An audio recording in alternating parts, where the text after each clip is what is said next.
Hey, 42 here, from the medieval knights of Europe in full plate armor to the silent ninja assassins of Japan. Which warrior culture from history were the fastest, deadliest and most adept at killing? Who will take the crown? Let's find out.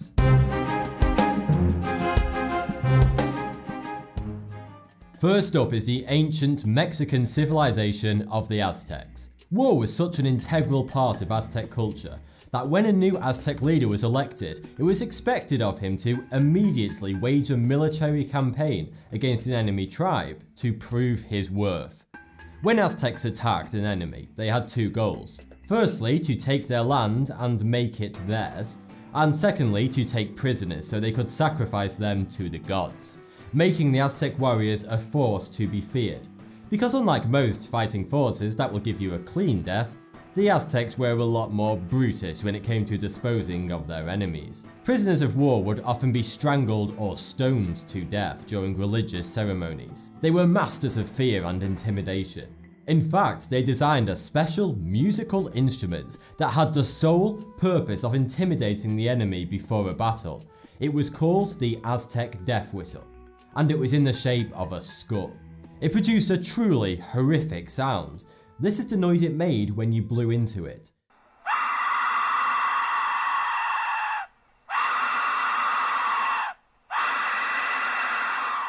Now that's just one whistle. Now imagine 1,000 Aztec warriors charging towards you whilst blowing on 1,000 death whistles in a bone-chilling symphony. I don't know about you, but I'd be off. The Mongols were an Asian army led by the revered Genghis Khan. They were focused on one goal: destruction. They destroyed and conquered everything in their paths. They took no prisoners and were widely considered as a bunch of barbarians and savages. Their combat skills, however, have been matched by few throughout history. They fought on horseback and were masters of the bow and arrow. They specialised in shooting their arrows whilst riding their horses at high speeds, and they were bloody good at it. They used a variety of bows and arrows, such as the composite bow, which specialised in ripping through armour. They also used their so-called howling arrows, that would emit a terrifying sound whilst flying through the air. This sound would disorientate the enemy and cause panic. Their fearsome fighting prowess allowed Genghis Khan and his Mongol army to conquer more of the world than any other empire in history. The Maori are the indigenous people of New Zealand. They were well known for eating their conquered foes because they believed they would gain their mana. Mana was at the core of the Maori's beliefs. Mana was believed to be spiritual power and prestige. The Maori would intimidate their enemies by performing a special dance before a fight called the Haka Peru Peru.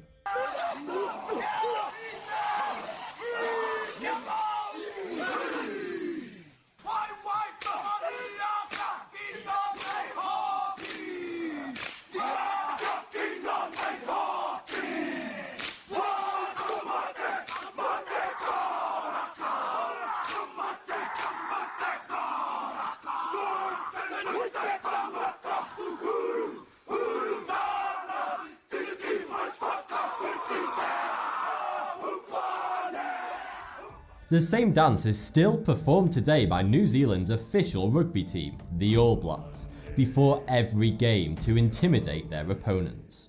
Next up are the masters of stealth, the silent assassins known as ninjas.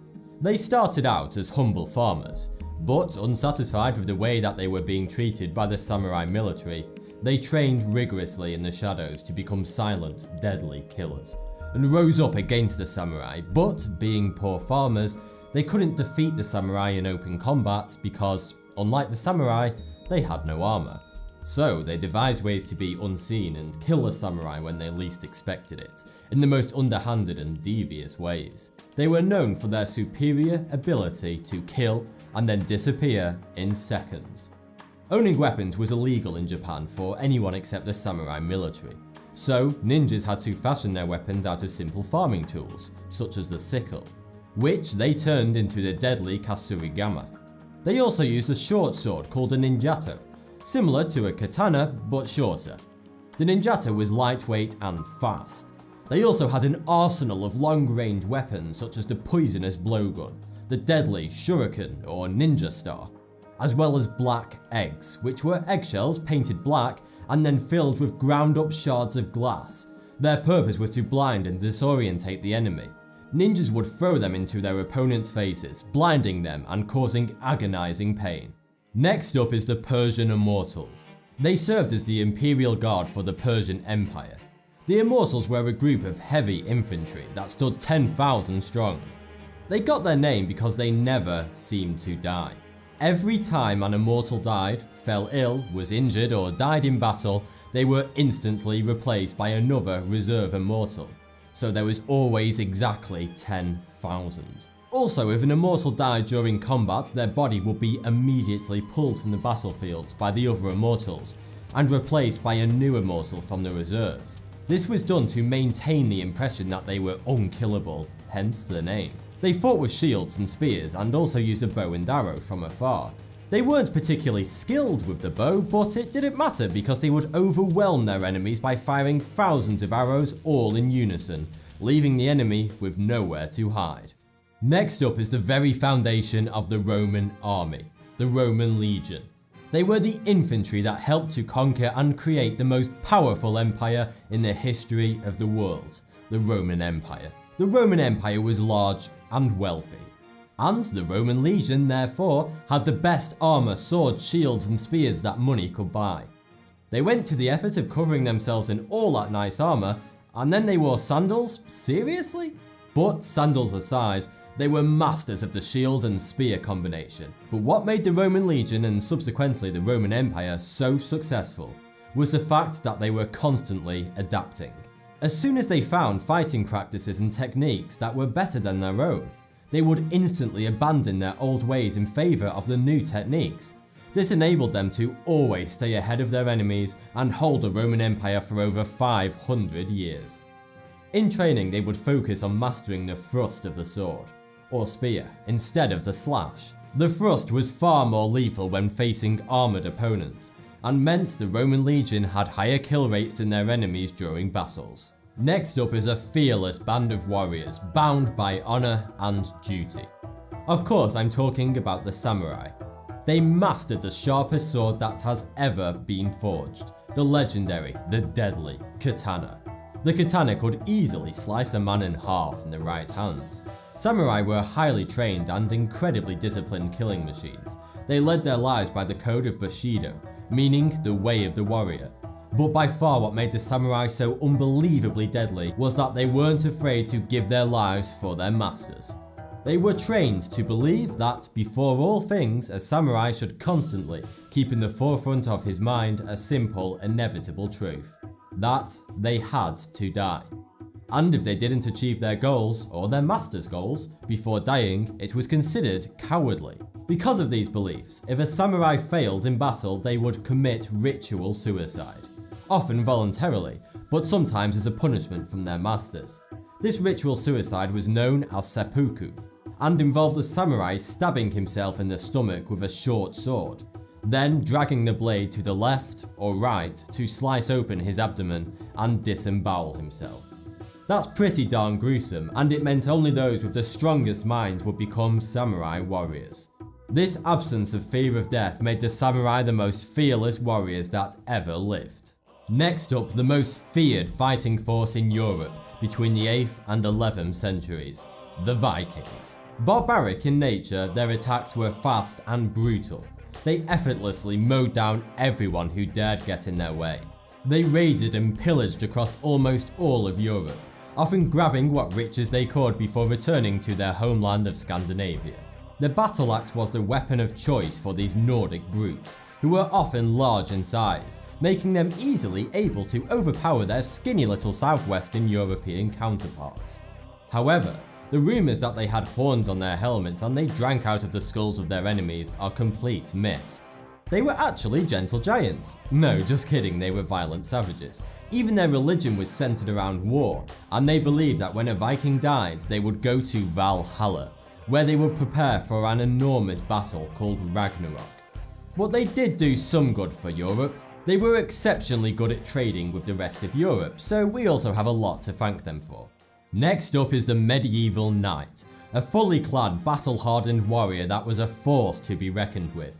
Knights were the wealthiest and best trained warriors in the entire medieval world, often fighting on horseback with only the best armour, shields and tempered steel longswords. Knights trained their entire lives, mainly because they were idolised and young boys would often want to become knights from an early age. They were the upholders of peace and fought by a strict code of honour.